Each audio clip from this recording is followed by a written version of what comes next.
Hello, my name is Sean Sadler. I want to give you a walkthrough of an integration demo I did for Max 2008. You can find the source code for the components in this demo at my blog, which is lostintentions.com. Now, the purpose of building this demo was to 1. Provide a proof of concept for integrating LiveCycle with UDDI. That's Universal Description, Discovery, and Integration, an OASIS specification for building an XML-based, platform-independent service registry. And 2, wanted to discuss the features and concepts around the LiveCycle registry.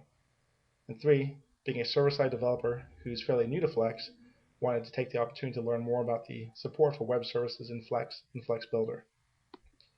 You can take a look at additional information about UDDI at the OASIS website, and also the implementation of UDDI used in this demo is JUDDI from Apache. You can find out more information about JUDDI at the Apache website. Let's take a look at the demo architecture. So first we have JUDDI, and that's the Java-based implementation of the UDDI specification. That's also we expect to store all the metadata for deployed services from one or more LiveCycle ES instances. The 2, we have a deployed custom UDDI component within LiveCycle ES that's capable of querying the LiveCycle ES registry and pushing metadata to JUDDI. And 3, we have an Air-based UDDI browser that can query JUDDI using the standard inquiry APIs, and that can enable users to browse the deployed services from one or more LiveCycle ES instances. Let's also take a look at some of the other stuff within LiveCycle ES registry. So the LiveCycle ES registry is actually composed of 6 sub-registries that store metadata around the components deployed within LiveCycle ES. So first off, we have the component registry, which stores base information such as a component ID, version, name, description. We have the data type registry.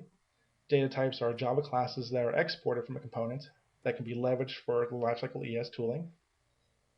The property editor registry.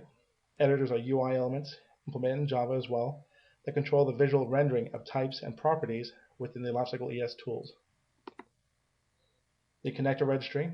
Connectors are integration mechanisms that define a means by which to invoke a LiveCycle service.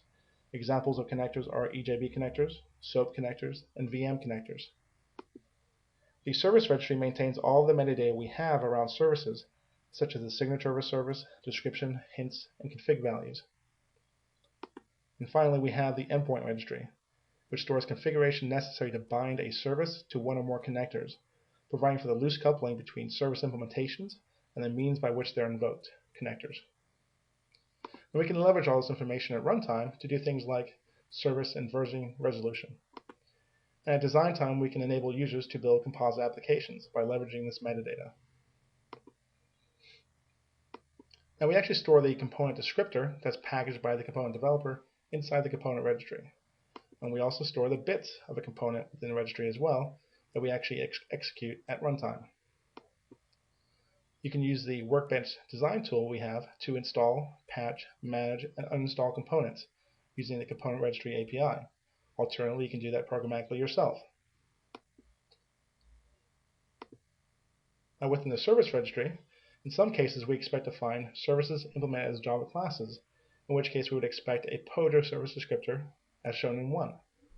In some other cases we expect to find services implemented as process definitions, in which case we expect to see a process service descriptor stored in the service registry, as in 2.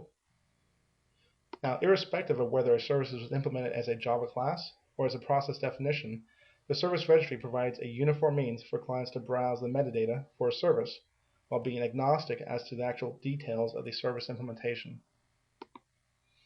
Now, similar to the component registry, we have a tool, AAC, for starting, stopping, and configuring services. That's enough of slides. Let's actually go over and do a demo. And what we'll do first is jump to the Workbench tool to create a very simple service using the Process Design tool. Create a new process. A very basic one, echo service. Now we want it to be short-lived because we want it to execute synchronously.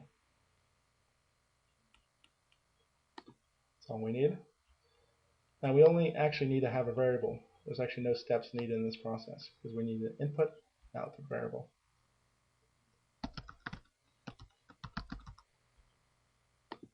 of type string.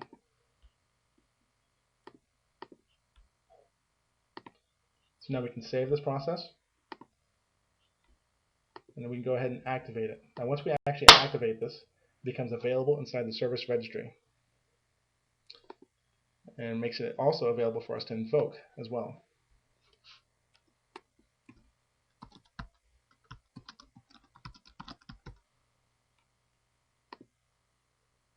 There we go, that's the result.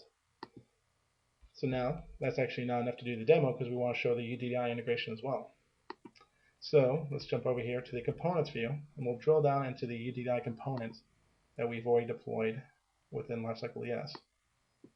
You see those are a set of operations we have, some around adding, publishing to the registry, and some around querying using the inquiry API from the UDDI registry. Now we also have a couple methods down here for publishing LiveCycle specific information to the registry. We're going to use this one right here, publish LiveCycle service. And we'll type in the service name, it's already here because it saved it from my previous uses, and we'll press OK.